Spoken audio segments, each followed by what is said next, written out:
Greetings to the 1%. As I've said in previous podcasts, I'm not going to be political. Uh, and but the problem we have right now is that we're at war with Iran, and the newspaper accounts today are announcing that Trump is ready to possibly sign some kind of agreement with Iran. What's happened is a goodly number of people who know something about this war have reviewed the preliminary uh, signature contract. It's going to be a memorandum of understanding. That's what it's called, an MOU. And they've looked at it and they're appalled because what's happening is Trump has lost his nerve. He's going to cave in to the Iranians. He's going to have a deal which is going to allow the Iranians to develop sometime in the future uh, and become a nuclear power. And so what I did in finding this out a couple of days ago, I wrote to a person by the name of David Frum. He has a podcast, and he's one of the editors at the Atlantic magazine. And I wrote to him, and I says, uh, David, I've written a a speech that Trump needs to state to the Iranians. And what it is I've got it right here, and, and this will be uh, uh, photographed. It's going to be on my site, and consequently, I know you don't want to hear the previews or anything else like that. This is what you want to hear. You want to hear what I have advised Trump to say to the Iranian leadership. And now, Iranian leadership. And now, my glasses have they're getting old. I have bifocals, and it'll be a little difficult because my bifocals need to be replaced. And so what I'm going to do is I'm going to read it to you. And here's what it says. As president, I, John Trump, by the way, that J is for John.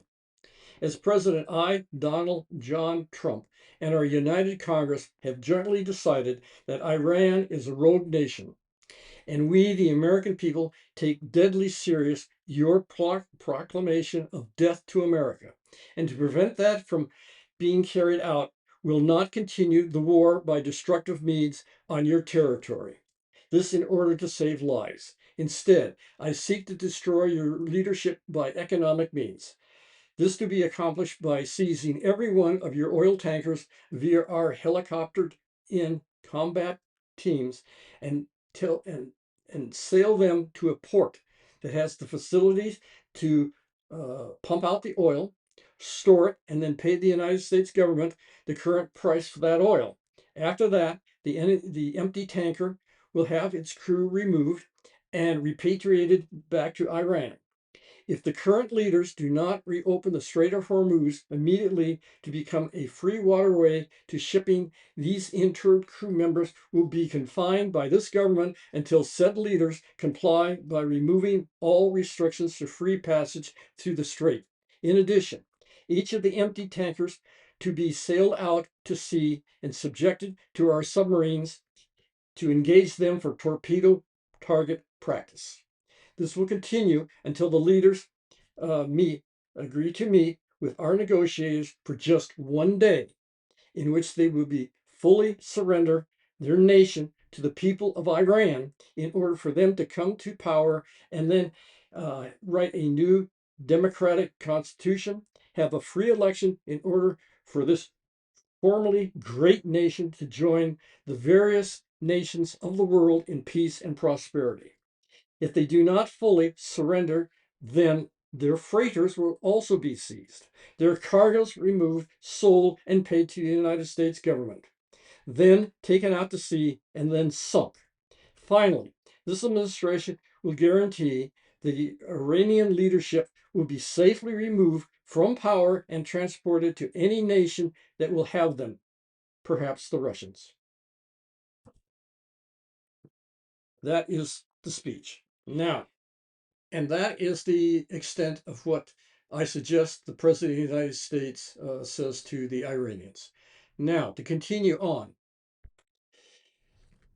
After that announcement, the joint Republican and Democratic bipartisan Congress will demand that Trump shut the fuck up and under no circumstances break his silence by penalty of immediate impeachment or removal via his cabinet for mental and physical disabilities under the 25th Amendment of the Constitution. This silence has to be strictly enforced because the silence by the president and this government will drive the Iranian leadership at first crazy, then panic, and then final capitulation as day by day their oil tanker fleet will be sunk. The longer they stall will mean all of their night freighters will also be sunk. There goes the revenue from their oil, and with the passage of time, they won't have the vessels to carry Iranian oil. Eventually, more will be no. Eventually, then there will be no income to pay their proxies, their military, no pay, no allegiance, no regime hostile to various countries. All that need to be done is presented to Trump in private and let him take credit if it works. Why would Trump be awarded the Nobel Peace Prize? Let me count the ways.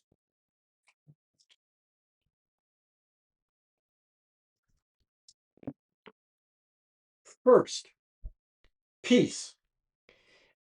An evil regime will be toppled, and their oppressed people will be able to have free elections and rule themselves as a democracy. Second, peace. All these terrorist proxies financed by Iranian oil will cease to exist. Third, peace. So many nations will not have to spend billions of dollars to defend themselves from a country that has pledged to destroy them. Fourth, peace. Lebanon would be rid of Hezbollah and become a united nation. And on and on and on. How can the Nobel Committee refuse such a reward to one man and his fine military to create such peace in the world? I'll continue. There is the concept that sometimes people and nations do the right things for all the wrong reasons. War is wrong, but the American colonies went to war against England, and yet look at the sterling result. Look at what we got, Lincoln.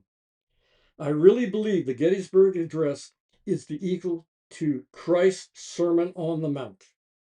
Okay, Netanyahu talked Trump into what he said would be a quick war, and yet it dragged on and on.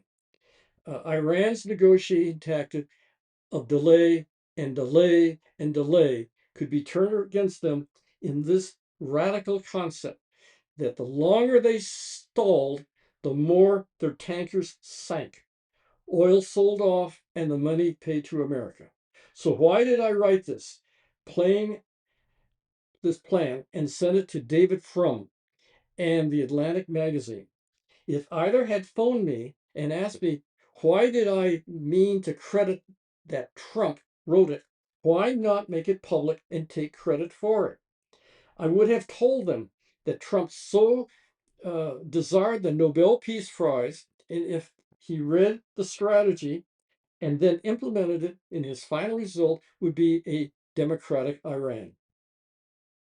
There is one other reason I wrote this tome.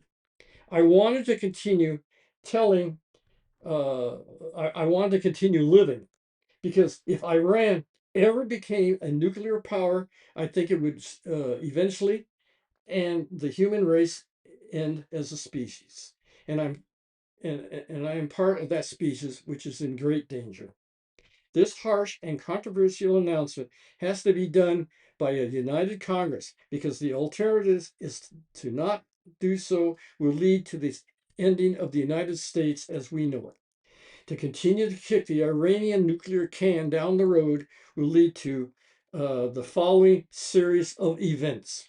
One, if the regime is not removed in its entirety, they will immediately go on a crash program uh, for enrichment process to bring a portion of its enriched stockpile of uranium up to weapons grade standard, which is U-235. Two, incidentally, the atomic bomb, a little boy, dropped on Hiroshima contained 141 pounds of U-235.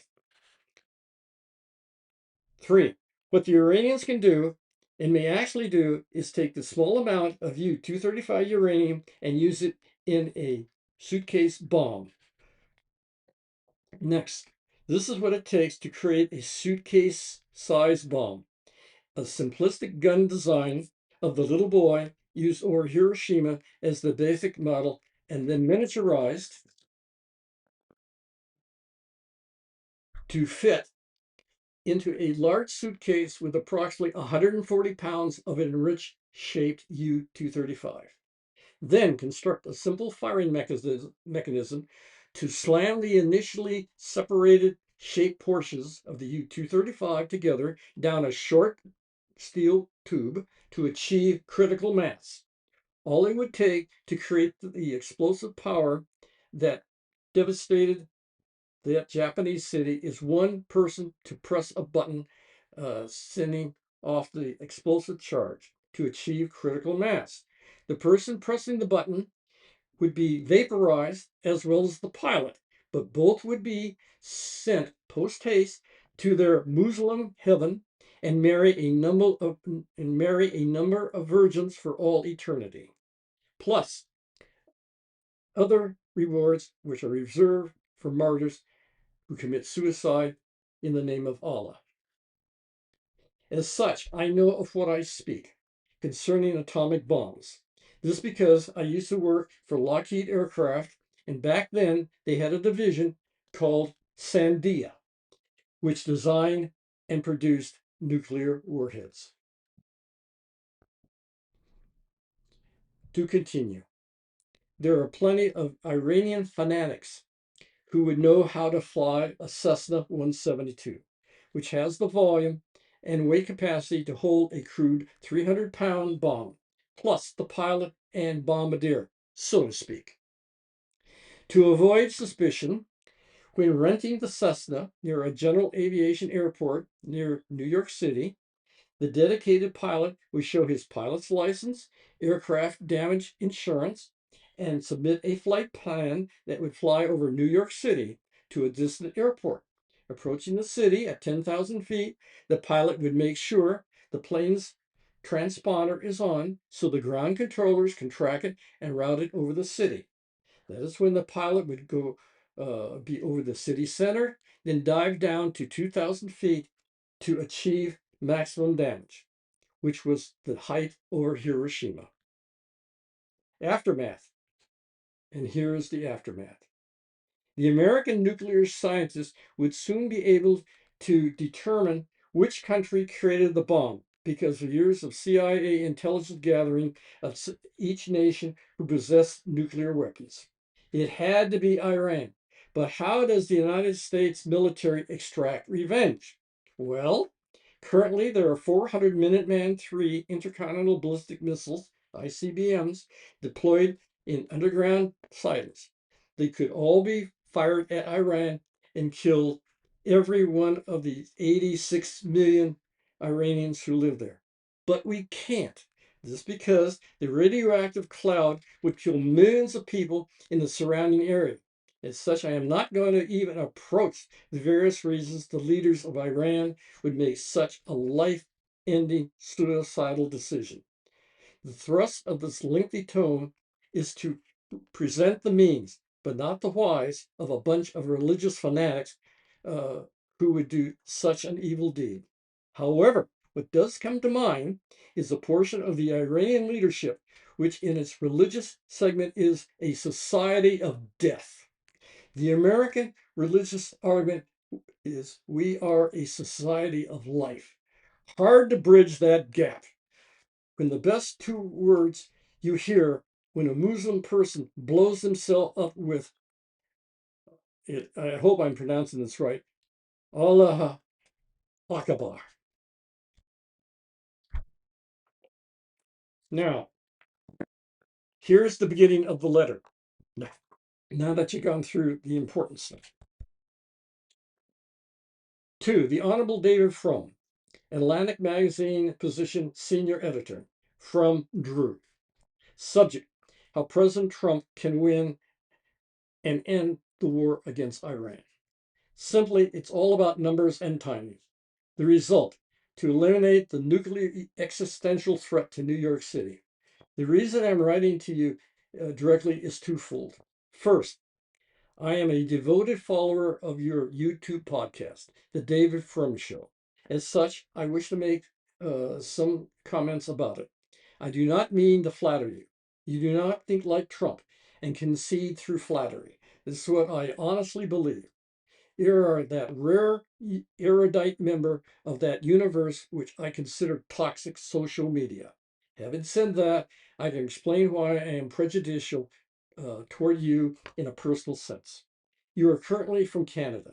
My father was born in Quebec and after graduated from a Catholic high school, immigrated to Chicago, where he met his future wife and my mother, who is Michigan born. As such, I am very proud to be half Canadian. During World War II, Dad joined the Army and became a full-time American citizen granted to him because he served in the American military. And you too have become an American citizen. This country is the richer for your decision. I have a podcast named One Percentile, and those who watch my podcast will join the 1% of Americans who will know something about the history and inventions and products and music and literature that this nation has given to its people and to the world. The Wright brothers come to mind, as does Edison. My podcast viewers will now join the 1% of Americans who have an increased pride in this nation, and in addition, know something that the other 99% of our population don't know. The irony is by my watching your podcast and listening to your opinions, your book reports, and the knowledge of your erudite guests, I too have joined that 1% in so many fields. Second, now, down to how we save New York City. I used to be a price cost negotiator on the cost of engineering changes on the F-22 Raptor, making full use of my BS degree. A lot of people say, yeah, that BS stands for bullshit. But anyway, full use of my BS degree from UCLA in finance at Lockheed Aircraft, and understand full well the negotiating tactic that the horrific regime in Iran is trying to do, which is the negotiating ploy of delay, spelled D, capital E, capital L, capital A, capital Y. To turn this ploy on its head and make the Iranians panic is for our bungling president to use delay against them. It's all about the number of ships. The United States Navy has about 76 destroyers. The Iranians have bought and paid for about 50 to 60 medium to large oil tankers operated by their national Iranian tanker company.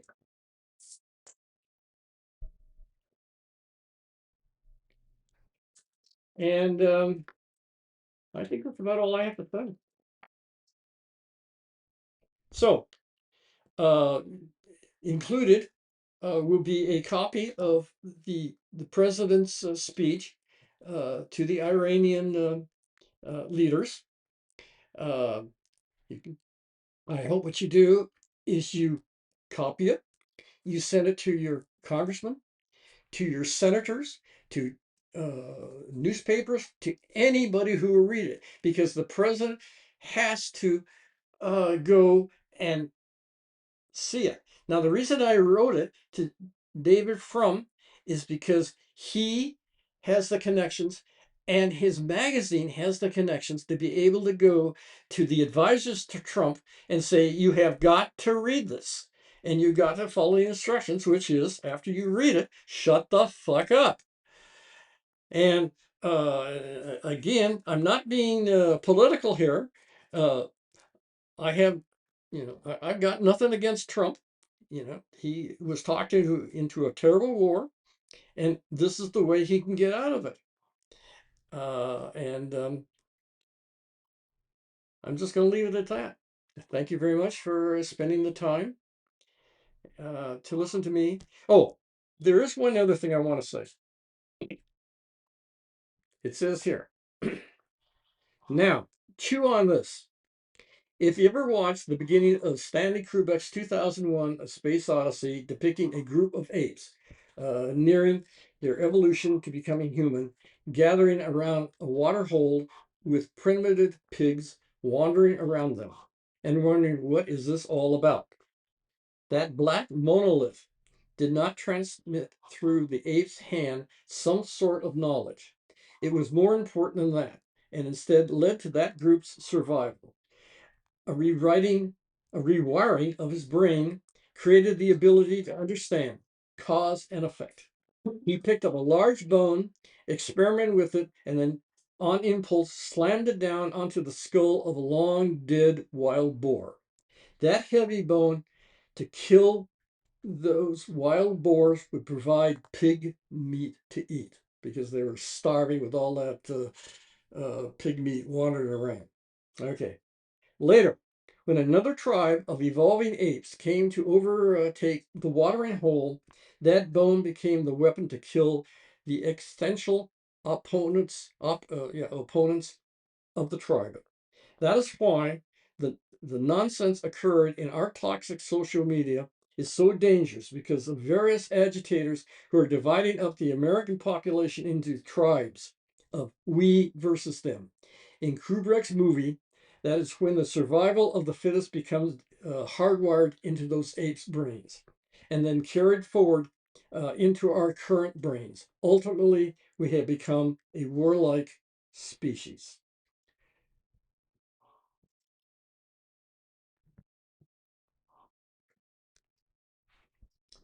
In my podcast, One Percentile, I state right from the start that I will not deal with politics because of the toxic mainstream media. We are a divided society, and which side a person takes, the other side will be irritated, and both sides have nutcases who access the guns and take their anger out on me. Going deeper. This is because how I feel about Trump doesn't matter. From news reports, he's about to cave in to the Iranian leadership, which will lead this nation and the rest of the world to utter disaster. Even though Trump, who is by a psychological definition, a pathological malignant narcissist, has to understand by his advisors that only he has the military power to prevent the Iranians from becoming a nuclear power. Moving on. I believe the reports that Netanyahu talked Trump into joining Israel, having him believe killing the Ayatollah would have the same result as the Venezuela kidnapping operation. Quick and easy, leading to total collapse of the regime. Well, that is what it took and failed.